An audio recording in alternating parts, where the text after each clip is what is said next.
Hello दोस्तों।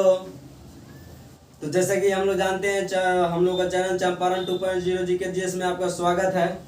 तो चलिए हम लोगों ने आज 7वां नंबर डिस्कशन लेके आए हैं। जैसे कि बता देते हैं नए दोस्तों के लिए कि हम लोग रेलवे का सामान्य अध्ययन करते हैं और स्टैटिक जीके भी करते हैं, वॉल्यूम 1 जो प्लेटफॉर्म का है, और करंट अफेयर्स, इंडिया का करंट अफेयर्स है, और ISPCS का ये है भारतीय राज्य व्यवस्था है, और सामान्य भूगोल है, माने ज्योग्राफी है, और फिर ISPCS का, उसके बाद ये हिस्ट्री है। तो इसमें से हम ISPCS के लिए हम लोग सब कुछ का डिस्कस करते हैं, मतलब 20-20 क्वेश्चन डिस्कस करते हैं। तो चलिए हम ज़्यादा समय देरी करते हुए नहीं, हम अपने टॉपिक पर चलते हैं। अगर मेरा चैनल सब्सक्राइब नहीं किए हैं तो सबसे पहले सब्सक्राइब कीजिए और दोस्तों के पास भेजिए और बेल आइकन दबाइए। तो चलिए हम लोग के मोटिवेशनल के लिए लाइक भी करते रहिए, कमेंट्स भी करते रहिए, ताकि हम लोग का मनोबल और बढ़ता रहे कि हाँ इस वीडियो में बनाने के लिए लाइक जरूर से कीजिए। तो चलिए बताइए क्वेश्चन, आधुनिक युग को मीरा को किस नाम से जाना जाता है? आधुनिक आधुनिक हाँ, महादेवी वर्मा को आधुनिक युग की मीरा कहा जाता है। बताइए बजट किस सूची के विषय है? समवर्ती सूची का। बजट समवर्ती सूची का विषय। राष्ट्रीय ध्वज को प्रारूप संविधान सभा द्वारा कब अपनाया गया? 24 जनवरी 1950 को। 22 जुलाई 1947 को राष्ट्रीय ध्वज संविधान सभा द्वारा 22 जुलाई 1947 द्वारा अपनाया गया। अच्छा बताइए रेल बजट को सामान्य बजट से किस समिति की सिफारिश पर अलग किया गया? रेल बजट को सामान्य बजट से किस सिफारिश के अंतर्गत अलग किया गया? अकवर्थ समिति के द्वारा। बताइए स्वतंत्र भारत का प्रथम बजट पेश किया था, किसने पेश किया था? स्वतंत्र भारत का मोरारजी देसाई ने। आर.के. षणमुखम शेट्टी ने। बताइए भारतीय राष्ट्रीय कैलेंडर को भारत सरकार द्वारा कब अपनाया गया है? भारतीय राष्ट्रीय कैलेंडर को भारत सरकार द्वारा कब अपनाया गया? 22 मार्च 1957 को। भारत का राष्ट्रीय जलीय जीव क्या है? डॉल्फिन। बताइए भट्ट को सर्वप्रथम किस राज्य ने अपनाया था? हरियाणा ने। हरियाणा की राजधानी क्या है? हरियाणा चंडीगढ़। तो बताइए पंजाब में किस पार्टी की सरकार है? आम आदमी पार्टी का। आम आदमी पार्टी। अच्छा बताइए प्रथम हिंदी सम्मेलन 1975 में कहाँ संपन्न हुआ? कोलकाता में। नागपुर कहाँ है? नागपुर महाराष्ट्र। नागपुर के लिए कौन सी फल प्रसिद्ध है? संतरा सबसे ज्यादा नागपुर में होता है। अच्छा बताइए सेन बैट का संबंध किस चीज से है? उत्पादन कर से। उत्पादन शुल्क से। अच्छा बताइए विश्व की सबसे बड़ी लिखित सभ्यता किसकी है? सबसे प्राचीन सुमेरियन सभ्यता। तो बताइए भारतीय संविधान के 8वीं अनुसूची में कितनी भाषाओं सम्मिलित किया गया है? 22 भाषाओं को सम्मिलित किया गया है। अच्छा बताइए सत्यमेव जयते कहाँ से लिया गया है? मुंडको उपनिषद से लिया गया है। भारत में सर्वाधिक बोले जाने वाली भाषा क्या है? हिंदी है। हिंदी। अच्छा बताइए आधुनिक युग का तुलसी किसे कहा जाता है? तुलसी। आधुनिक युग का तुलसी किसे कहा जाता है? मैथिली शरण गुप्त को। मैथिली शरण गुप्त। आधुनिक युग का तुलसी मैथिली शरण गुप्त को कहा जाता है। अच्छा बताइए संसार का सबसे बड़ा महाकाव्य क्या है? महाभारत। अच्छा बताइए हिंदी विषय के लिए प्रथम ज्ञानपीठ पुरस्कार किसे प्रदान किया गया है? हिंदी विषय के लिए प्रथम सुमित्रानंदन पंत। हाँ, हिंदी विषय के लिए प्रथम ज्ञानपीठ पुरस्कार सुमित्रानंदन पंथन को दिया गया। सबसे अधिक बजट किसने प्रस्तुत किया? मोरारजी देसाई काल में। अच्छा बताइए भारत का शेक्सपियर किसे कहा जाता है? तुलसीदास को। कालिदास। भारत का शेक्सपियर कालिदास को। बताइए भारत का जनगण मन राष्ट्रगण है तो संविधान सभा ने कब अपनाया? 24 जनवरी 1950 को। भारत का राष्ट्रगान जनगण मन को 24 जनवरी 1950 को अपनाया गया। जब बताइए भारतीय राष्ट्रीय गीत को गाने में कितना समय लगता है? 52 सेकंड। भारतीय राष्ट्रीय गीत को गाने में 65 सेकंड लगता है और गान गाने में राष्ट्रगान गाने में 52 सेकंड। अच्छा भारत का राष्ट्रीय पशु क्या है? बाघ। संविधान के किस अनुच्छेद में धन विधेयक की चर्चा है?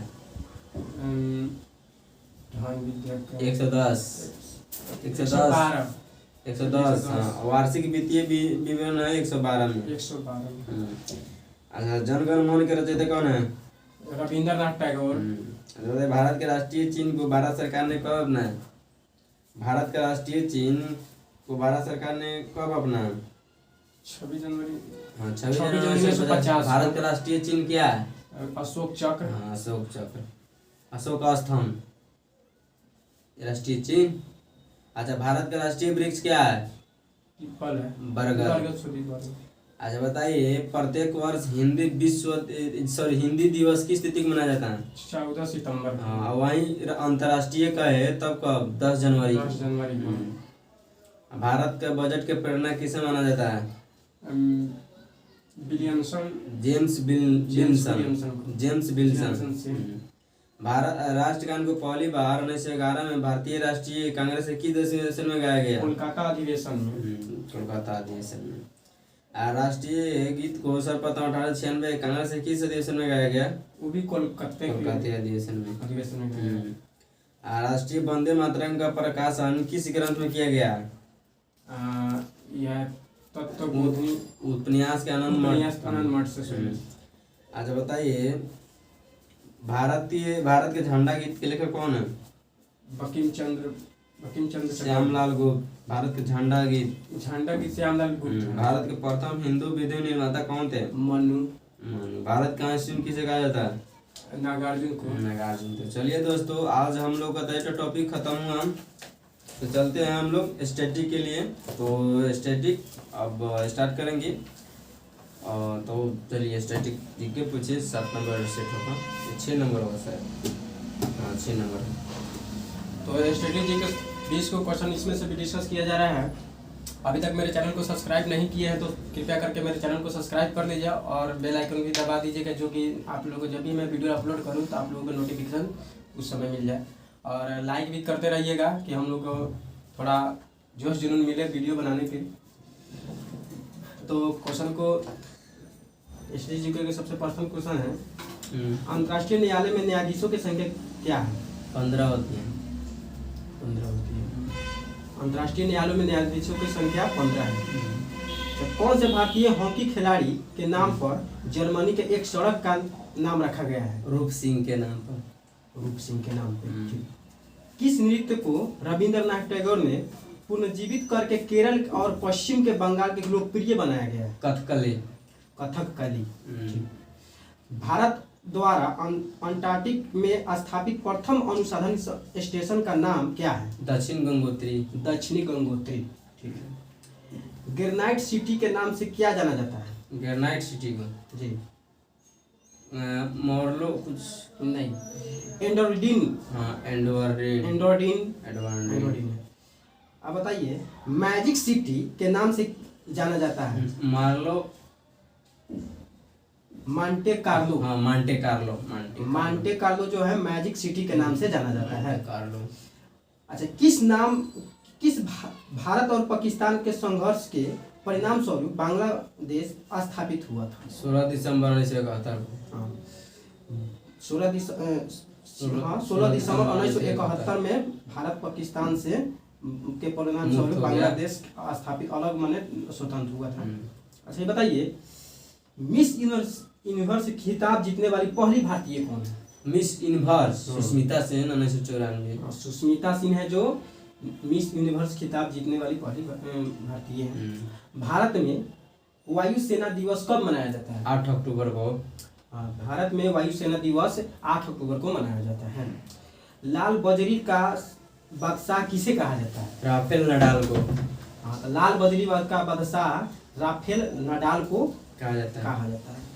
बेरियम मिल का उपयोग किया जाता है, बताइए। आहार नाल में मतलब कोई गड़बड़ी उत्पन्न हो उसके लिए आहार नाल में एक्सरे के लिए जो बेरियम मिल का उपयोग किया जाता है। फारका समझौता का संबंध क्या है? देखिए, फारका जल समझौता मतलब गंगा नदी पे बांध है भारत और बांग्लादेश। अच्छा, कुंडनुकुलम परमाणु ऊर्जा संयंत्र कौन से राज्य में स्थित है? तमिलनाडु। कुनुलानुंडकलम परमाणु ऊर्जा संयंत्र जो तमिलनाडु राज्य में स्थित है। कुंभ का मेला मध्य प्रदेश के इन शहरों में किन शहरों में उज्जैन में लगता है? उज्जैन मध्य प्रदेश में लगता है। इंटरनेशनल प्रीमियर टेनिस लीग के संस्थापक कौन है? महेश भूपति। महेश भूपति जी हैं जो इंटरनेशनल प्रीमियर टेनिस लीग की स्थापक है। सॉरी। अंतरिक्ष यात्री का नाम बताएं जिनसे लगातार 340 दिन अंतरिक्ष में बिताए और पृथ्वी से पर सुरक्षित लौटे। बोलिए। जोसेफ ए वाकर जी। जोसेफ ए वाकर जो या अंतरिक्ष यात्री थे जो 340 दिन अंतरिक्ष में बिताए और पृथ्वी पर सुरक्षित लौट गए। ठीक है। सर्वाधिक ऑस्कर पुरस्कार जीतने वाले पुरुष रिकॉर्ड के जिसके नाम पर ऑस्कर पुरस्कार क्या है? बोलिए। Walt Disney. हाँ, वाल्ट डिज्नी का नाम ऑस्कर पुरस्कार जीतने वाले पुरुष रिकॉर्ड जिसके नाम पर वाल्ट डिज्नी है। ठीक है।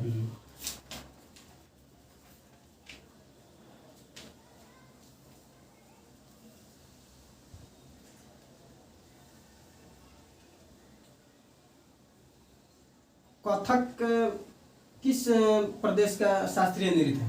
कथक केरल का और पश्चिम बंगाल का भी है। उत्तर प्रदेश का भी है। जब सॉरी कथक है आपको उत्तर प्रदेश का, कथकली है केरल का। मणिपुरी किस राज्य का शास्त्रीय नृत्य है? मणिपुर का। ठीक।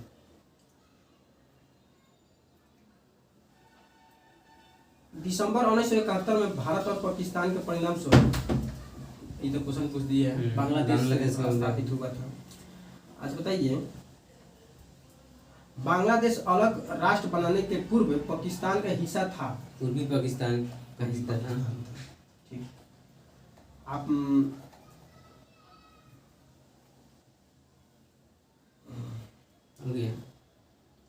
भारत के तीसरा अनुसंधान स्टेशन कहाँ पर है? मैत्री। भारतीय है जो 2012 में स्थापित किया गया। पहला है दक्षिण गंगोत्री, दूसरा है पहला दक्षिण गंगोत्री, दूसरा मैत्री, तीसरा भारती। ये बताइए गंगोत्री का स्थापना कब हुआ था? 1983 में। 1983 से लेकर 84 में किया गया था। ठीक है। भारत का राष्ट्रीय खेल कौन सा है? हॉकी। भारत का हॉकी विश्व कप का विजेता अर्जेंटीना था प्रथम। अच्छा, प्रथम हॉकी विश्व कप का विजेता कौन था? अर्जेंटीना नहीं, पाकिस्तान था। पाकिस्तान। हाँ। भारत ने सिर्फ एक बार 1975 में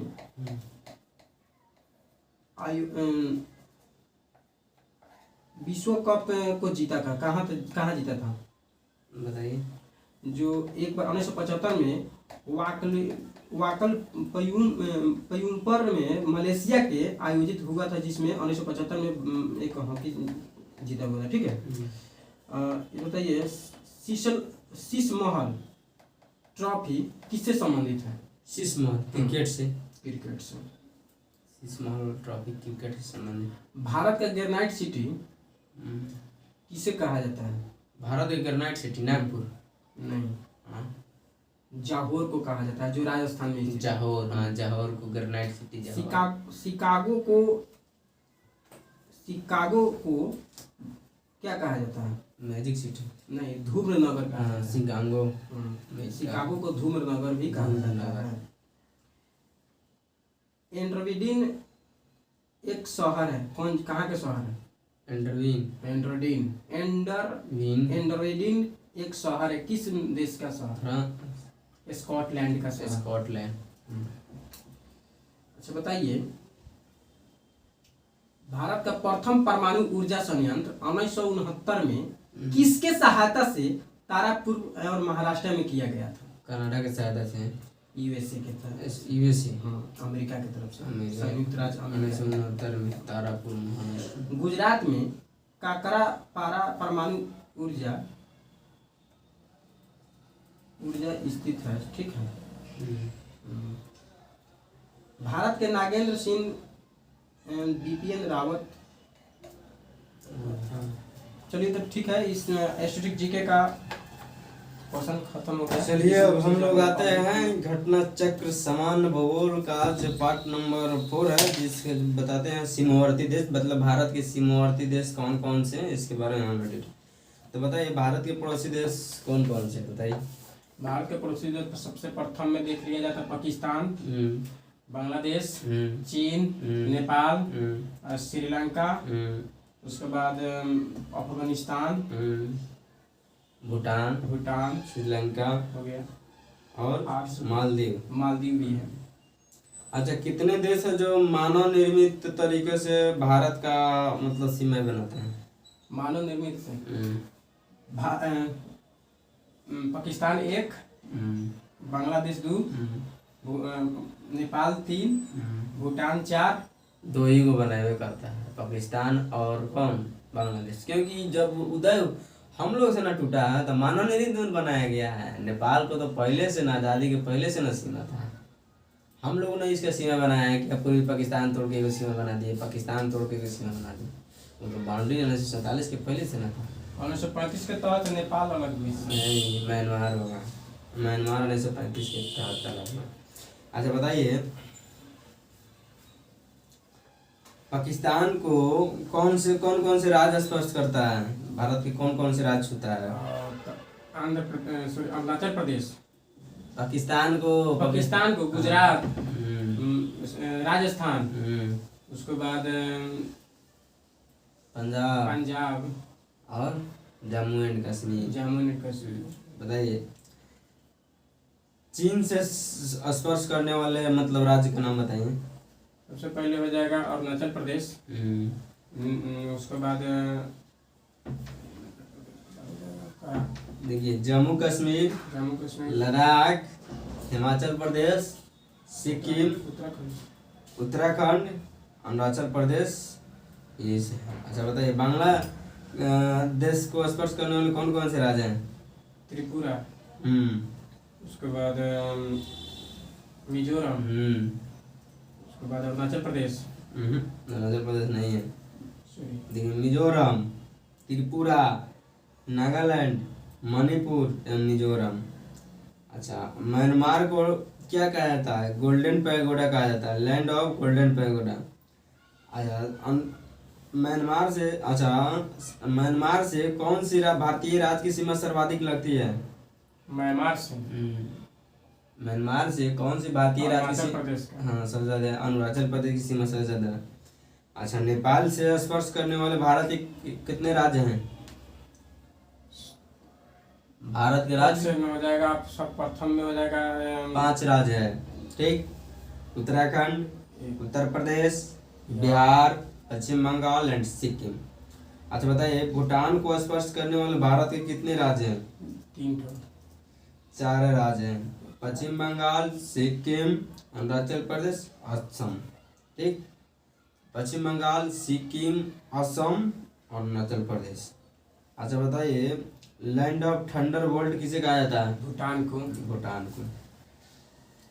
अच्छा बताइए, भारत की सर्वाधिक सीमा किस देश के साथ लगती है और कितनी? भारत की सर्वाधिक सीमा किस देश के साथ साथ ज्यादा लगती है? बांग्लादेश के साथ। कितना किलोमीटर? 4096.7 किलोमीटर। और भारत की सीमा सबसे कम किस देश के साथ लगती है? अफगानिस्तान के साथ। कितना किलोमीटर? 106 किलोमीटर। 106 किलोमीटर। अच्छा बताइए, भारत और म्यांमार के बीच कौन कौन से पर्वत मतलब काटती है, अलग करती है? नागा पर्वत, अच्छा नागा पर्वत, पटकाई पर्वत, और एक और पर्वत है अर्कामायोमा। ठीक। अच्छा, इरावदी नदी द्वारा म्यांमार को अलग, भारत और म्यांमार की इरावदी नदी द्वारा अलग होती है। इरावदी नदी किस देश में बहती है? म्यांमार में। अच्छा बताइए, मतलब सिक्किम के राज्य कई देशों के बीच स्थित है, माने कई देशों का सीमा लगता है सिक्किम से? 3।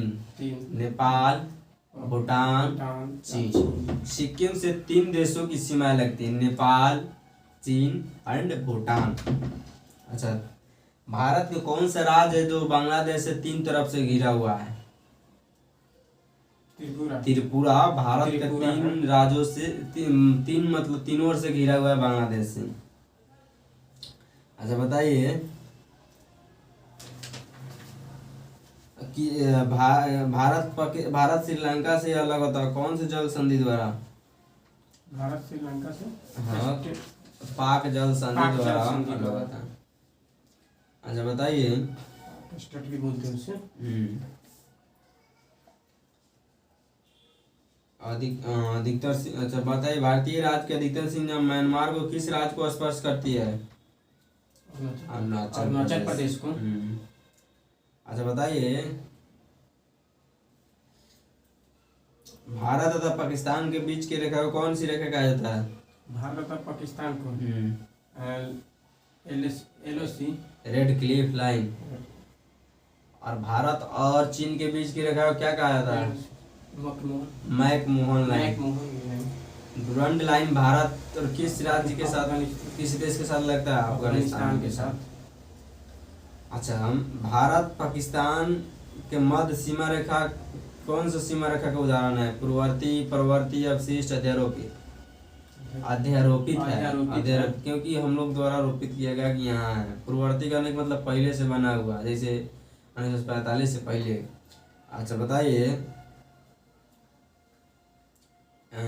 बताइए भारत का उत्तरतम बिंदु क्या है? भारत का उत्तरतम बिंदु इंदिरा कॉल। हम्म। अच्छा बताइए, भारत का पश्चिमी बिंदु क्या है? किस राज्य में है? गोवा। गुजरात में गहीर माता।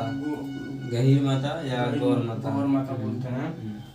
अच्छा बताइए, इसमें ना भी पूछना बाकी है। ये तो हम लोग का लगभग चैप्टर समाप्त हो ही गया है। तो कल हम लोग इसमें भारत के प्राकृतिक प्रदेश यानी भौतिक विज्ञान की बात करेंगे। इसमें ज़्यादा क्वेश्चन नहीं था, 15 को क्वेश्चन था, तो 15 क्वेश्चन हम लोग बोलिए दिए हैं। अच्छा बताइए, भारत का सुदूर दक्षिणी बिंदु क्या है? दक्षिणी बिंदु इंदिरा पॉइंट है। अच्छा बताइए,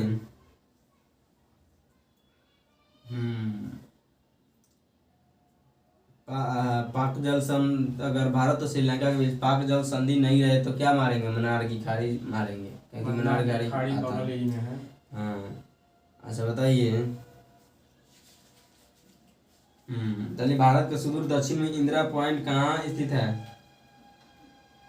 बड़ा निकोबार में। ठीक है, चलिए ये हम लोग का ज्योग्राफी का क्वेश्चन समाप्त हुआ। तो चलते हैं हम लोग आज हिस्ट्री का और ICCS का है। तो हम लोग इसमें वैदिक सभ्यता में देखते हैं कौन सा चैप्टर है, उसके बारे में हम बताते हैं कि कौन सा चैप्टर है। तो हम लोग का समाप्त हो चुका है। देखिए दोस्तों, हम लोग लाइन बाई लाइन एक एक चैप्टर को पढ़ेंगे। ऐसा नहीं है कि हम यहाँ से उठा के यहाँ चले गए, वैसा नहीं करने वाले हैं, क्योंकि हम लोग मेरे वीडियो को, हाँ, आप लोग मेरे वीडियो को स्किप मत कीजिएगा, अंत तक देखिएगा। ये वीडियो जो है ना, जो भी है आप लोग का, हम लोग के सभी के उज्जवल भविष्य के लिए ही बन रहा है। ठीक है, चलिए तो बताइए, वैदिक काल में वैदिक का अर्थ क्या होता है? वैदिक का अर्थ होता है ज्ञान, माने वैदिक शब्द वेद से बना है, जिसका अर्थ होता है ज्ञान। अच्छा बताइए, आर्य शब्द क्या क्या मतलब होता है? श्रेष्ठ या कुलीन? श्रेष्ठ व्यक्ति, श्रेष्ठ कुल या श्रेष्ठ वंश। अच्छा, या उत्तम व्यक्ति भी कह सकते हैं। अच्छा बताइए, किस विद्वान के द्वारा यह बताया गया कि मतलब आर्यों का मूल स्थान तिब्बत है, मैंने तिब्बत से आया था? मैक्स मूलर नहीं, दयानंद सरस्वती ने बताया है कि आर्यों का मूल निवास स्थान कहाँ है? तिब्बत है। और बाल गंगाधर तिलक द्वारा बताया गया है कि वो उत्तरी ध्रुव। अब मैक्स मूलर द्वारा आर्यों को बताया कि निवास स्थान कहाँ से है? मध्य एशिया से। मैक्स मूलर मध्य एशिया से। ठीक, अच्छा तो इसमें इतना ही है। अच्छा बताइए, वैदिक सभ्यता कितने भाग में बांटा गया है? 2। कौन कौन? पूर्व, एक वैदिक काल, एक उत्तर वैदिक काल। एक ऋग वैदिक काल, एक उत्तर वैदिक काल। ऋग वैदिक काल को ही पूर्व वैदिक काल कहते हैं। जो पूर्व वैदिक काल है यानी 1500 से 1000 के बीच, और उत्तर वैदिक काल है 1000 से 600 ईसा पूर्व के बीच। अच्छा बताइए, किस वेद में लोहा का ज्ञान मिला है? लोहा का उल्लेख मिलता है? उत्तर वैदिक काल में। उत्तर वैदिक काल में लोहा का ज्ञान मिलता है, और ऋग वैदिक काल में लोहा का चर्चा नहीं, उल्लेख नहीं मिला। अच्छा, ऋग्वेद में नदी सूक्त को कितने नदियों के बारे में वर्णन किया गया है? नदी सूक्त ऋग्वेद में 21 नदियों का वर्णन किया गया। अच्छा बताइए, गंगा नदी का ऋग्वेद में गंगा नदी का कितने बार उल्लेख है? एक बार। और यमुना नदी का 3 बार, गंगा का 1 बार, यमुना का 3 बार। ये किस मतलब अथी में है? ऋग्वेद में है। अच्छा बताइए, सबसे पवित्र नदी ऋग्वेद काल में कौन सा था? यमुना, सरस्वती, जिसे महात्मा भी कहा जाता था या देवी माता भी कहा जाता था या नदीत्मा भी कहा जाता था। अच्छा सिंधु को उसके आर्थिक महत्व के कारण से क्या कहा गया? सिंधु का आर्थिक महत्व के कारण से क्या कहा? हिरण्ययी, हिरण्यनी। ठीक, हिरण्यनी माने आर्थिक महत्व के पैसे वैसे के जल उल के लिए, मतलब जो उससे मतलब व्यापार व्यापार आने जाने होता था, जैसे मछली पालन भी होता, मतलब मछली से मछली पकड़ के व्यवसाय होता था, आर्थिक स्थिति के लिए सही था, तो इसलिए उसे हिरण्ययनी कहा गया है। अच्छा बताइए, हाँ कुछ प्राचीन नदियां है उसके नाम बताइए। चेनाब नदी का प्राचीन नाम क्या है? अस्किनी। चेनाब नदी का प्राचीन नाम अस्किनी है। अच्छा ब्यास का प्राचीन नाम? बिपाशा। सतलज का प्राचीन नाम? शत्रुधि। सतलज का प्राचीन नाम है शत्रुधि। अच्छा बताइए, गंडक का प्राचीन नाम क्या है?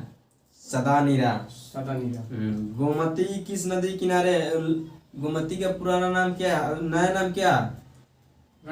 गोमर। गोमती किस माने उत्तर प्रदेश का कौन सा उत्तर प्रदेश की राजधानी लखनऊ किस नदी किनारे है? गोमती नदी किनारे है। झेलम का प्राचीन नाम क्या है? बितत्सा। झेलम का प्राचीन नाम है बितत्सा। अच्छा रावी का प्राचीन नाम क्या है? रावी का पौरुषनी। तो चलिए अब हम लोग ये तो पूछ लिए। अच्छा बताइए, वैदिक साहित्य को क्या नाम से जाना जाता है? श्रुति के नाम से भी जाना जाता है। श्रुति का मतलब होता है सुनना। ठीक। अच्छा भारतीय में सबसे प्राचीन वेद, भारतीय साहित्य में वेद कौन सबसे प्राचीन वेद है? अब वेद कितना है? 4 है। ऋग्वेद, सामवेद, यजुर्वेद, अथर्ववेद। अच्छा ये चारों वेदों को संकलन क्या कहलाता है? वेद त्रयी या त्रयी? वेद त्रयी या त्रयी। अच्छा बताइए, ऋग्वेद में कुल कितने मंडल हैं? ऋग्वेद में 10 मंडल है, 1028 सूक्त है, और 10,552 ऋचाएँ है, और 17 सूक्त शाकल है, 11 सूक्त बहिखेल भी है। अच्छा बताइए, ऋग्वेद के किस मंडल में गायत्री मंत्र का उल्लेख है? 8वां मंडल। ऋग्वेद के 3य मंडल में गायत्री मंत्र का उल्लेख है। इसके रचनाकार कौन थे गायत्री मंत्र के? विश्वामित्र। अच्छा यस। अच्छा बताइए, ऋग्वेद गायत्री सूर्य देवता किसको समर्पित है? सावित्री को। अच्छा बताइए, परम में कितने वर्णों का उल्लेख मिला है ऋग्वेद में? 3 वर्ण, ब्राह्मण, क्षत्रिय, वैश्य। शूद्र का उल्लेख सर्वप्रथम किस वेद में मिला है? ऋग्वेद में, और ऋग्वेद के 10वें मंडल में पुरुष सूक्त में हुआ है। अच्छा बताइए, यजुर्वेद से, अच्छा यह कर्म कांड किस वेद से मिला है? कर्म कांड, जादू टोना किस वेद से मिला है? अथर्ववेद से। यजुर्वेद कर्म कांड। यह वेद गद और पद दोनों में, यजुर्वेद गद और पद दोनों में है। यजुर्वेद गद और पद दोनों में है। ठीक। अच्छा बताइए, साम का अर्थ क्या होता है? गीत। अच्छा बताइए, तो चलिए हम लोग क्वेश्चन की तरफ चलते हैं। क्वेश्चन हम आप लोगों से पूछते हैं। और आर्य शब्द क्या इंगित करता है? सर्वश्रेष्ठ व्यक्ति का, श्रेष्ठ वंश। अच्छा चलिए बताइए, वर्ण व्यवस्था में पुरुष सूक्त मूलतः पाया जाता है किस वेद में? ऋग्वेद में। अच्छा बताइए, औषधि किस वेद से संबंधित है? अथर्ववेद से औषधि संबंधित है। अथर्ववेद से है। ईश्वर की महिमा किस वेद से संबंधित है? ऋग्वेद से। यजुर्वेद से कर्मकांड या बलिदान। सामवेद से गीत का उल्लेख मिला है। अच्छा चलिए बताइए, ब्राह्मण ग्रंथ ऋग्वेद के कौना वेद ब्राह्मण से संबंधित है, ऐतरेय ब्राह्मण से। ब्राह्मण ग्रंथ ऋग्वेद के कौन से ब्राह्मण से संबंधित है? ऐतरेय से। अच्छा बताइए।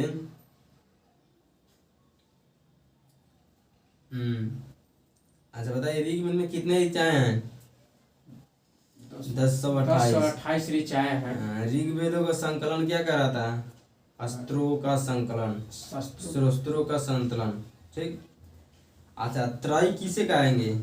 वेद माने ऋग्वेद, सामवेद, यजुर्वेद तीनों का संकलन। हाँ अच्छा बताइए, गृह सूत्र में कितने प्रकार के संस्कारों को उल्लेख है? 16 प्रकार। 16 संस्कार। देखिए 16 में है गर्भाधान, कुशवान, सीमांतोन्नयन, जात कर्म, नाम कर्म, निष्कर्म कर्म, अनुप्रशासन, चूड़ा कर्म, कर्ण वेद, विद्यारंभ, उपनयन संस्कार, वेदारंभ, केशांत, समर्पण, विवाह, अत्यंतिष्ट।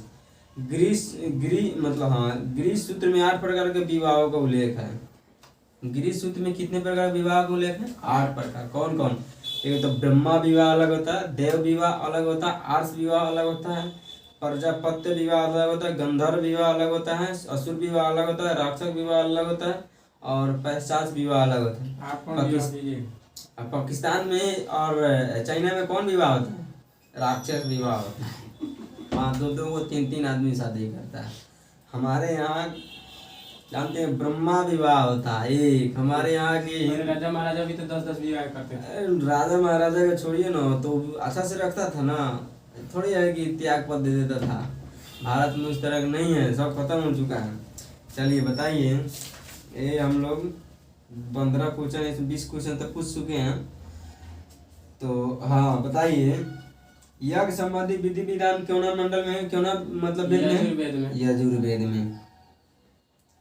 अच्छा ऋग्वेद का 9वां मंडल पूर्णतः किसको समर्पित है?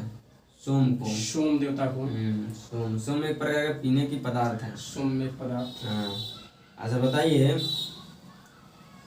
अच्छा उपनिषद काल के राजा अश्वपति किसके शासक थे? केकय के।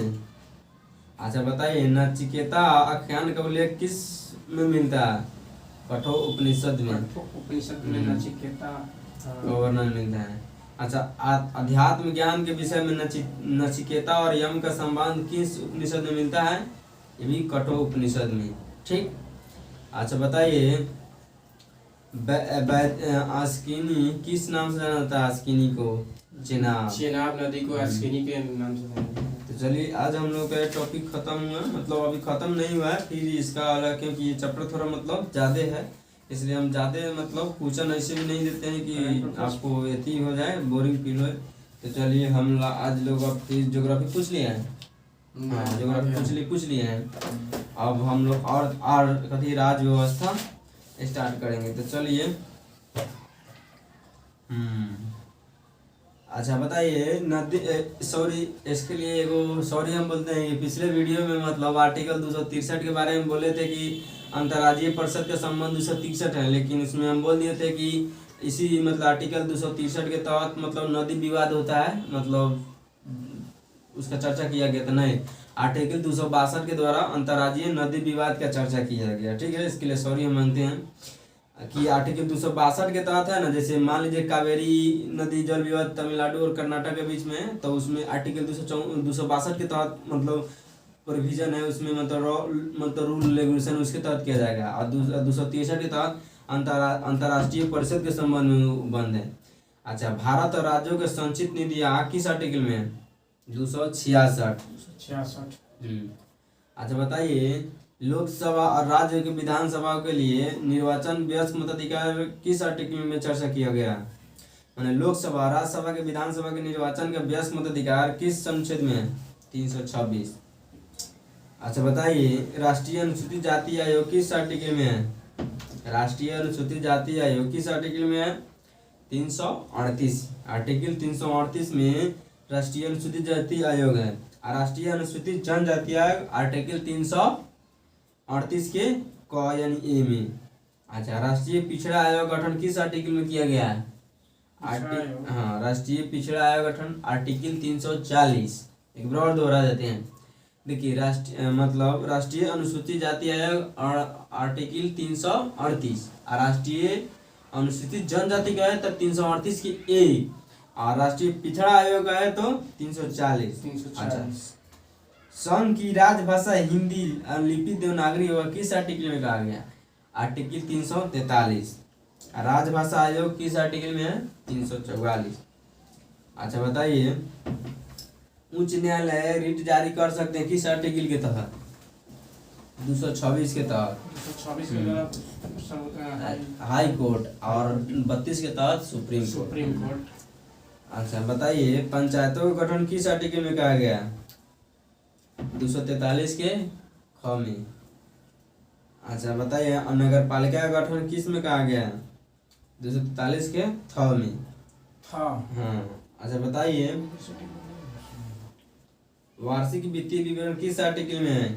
112। 112। धन विधेयक की चर्चा 110। 10। और ज्वाइंट सेशन यानी संयुक्त, जैसे लोकसभा राज्यसभा के संयुक्त भाषण अधिवेशन कौन आर्टिकल में, और ये कौन बुला सकता है? राष्ट्रपति बुला सकता है, आर्टिकल 108 के तहत। अच्छा बताइए, संसद के प्रावधान किस आर्टिकल में है? संसद 79 में, और राज्यसभा 80 और लोकसभा 81 में। और वहीं पूछ दिया जाए, राज्यसभा एक अस्थायी सदन है, आर्टिकल किस में है? आर्टिकल 83 की 1 में राज्यसभा एक अस्थायी सदन है जिसका कार्यकाल माने 6 वर्ष, मतलब हर साल 1/3 हट जाता है, 6 वर्ष का कार्यकाल होता है, अस्थायी सदन है। अच्छा बताइए, हाँ एगो लास्ट क्वेश्चन पूछते हैं VVI, संसद के 17वां और विघटन आर्टिकल किस में चर्चा किया गया? संसद का 17वां और विघटन मतलब आर्टिकल 85। तो चलिए दोस्तों, 1520 क्वेश्चन लगभग आर्टिकल से पूछ दिए हैं, और एक और पूछ देते हैं, महानियंत्रक के लेखा परीक्षा किस आर्टिकल में है? आर्टिकल 148। तो चलिए दोस्तों, हम लोग आज इसको भी खत्म कर दिए। तो कुछ करेंट अफेयर आपको 5-6 पूछ देते हैं, ज़्यादा समय नहीं लेंगे और टाइम भी हो चुका है ऐसे। तो हाँ चलिए, विश्व स्वास्थ्य संगठन द्वारा किस उत्तरी अमेरिकी देश को मलेरिया मुक्त घोषित किया गया? अल सल्वाडोर को मलेरिया मुक्त घोषित किया गया, किसके द्वारा? WHO द्वारा। अच्छा बताइए, दुनिया का पहला शिप टनल जहाज सुरंगों के लिए बनाया गया किस देश में? नॉर्वे में। अच्छा बताइए, फीफा अंडर 17 विश्व कप कहाँ आयोजन किया गया? भारत में। फीफा अंडर 17 महिला विश्व कप, फीफा अंडर 17 महिला विश्व कप कहाँ आयोजन किया गया? भारत में। इसका शुभांकर क्या है? ईभा। अच्छा, राष्ट्रमंडल खेल 2022 का आयोजन कहाँ किया गया? बर्मिंघम कहाँ है? इंग्लैंड में। इसका शुभांकर क्या है? पेरी। अच्छा, ग्रीष्मकालीन ओलंपिक 2020 कहाँ खेला गया? टोक्यो कहाँ है? जापान में। इसका शुभांकर क्या है? मिराई तोबा। ग्रीष्मकालीन पैरा ओलंपिक 2020 कहाँ खेला गया? ये भी टोक्यो में खेला गया। इसका शुभांकर क्या है? मोटो क्या है? सोमाइटी। अच्छा, एशियाई खेल 2020 कहाँ खेला गया? हाँ अभी खेला गया है चीन में। इसका शुभांकर है कांगकोंग लियन। ठीक। विंटर ओलंपिक 2022 ये चीन में अभी खेला गया था 1-2 महीने पहले। इसका ओलंपिक जिसका विंटर ओलंपिक 2022 कहाँ खेला गया? चीन में। चीन के कौन शहर में? बीजिंग। चीन की राजधानी कहाँ है? बीजिंग। इसका शुभांकर क्या है? Bing Dwen Dwen. तो चलिए दोस्तों, हम लोग इसको मतलब समाप्त करते हैं। तो चलिए दोस्तों, अगर हम लोग को वीडियो अच्छा लगा हो तो लाइक शेयर और कमेंट कीजिए, और रक्षाबंधन का हार्दिक शुभकामनाएं। और हम लोग अब फिर 12 या 13 को फिर मिलेंगे। तो और एक और मिशन है, हर घर तिरंगा को फहराना। हर गांव से तिरंगा नहीं, हर घर से तिरंगा निकलेगा। जय हिंद दोस्तों। जय हिंद।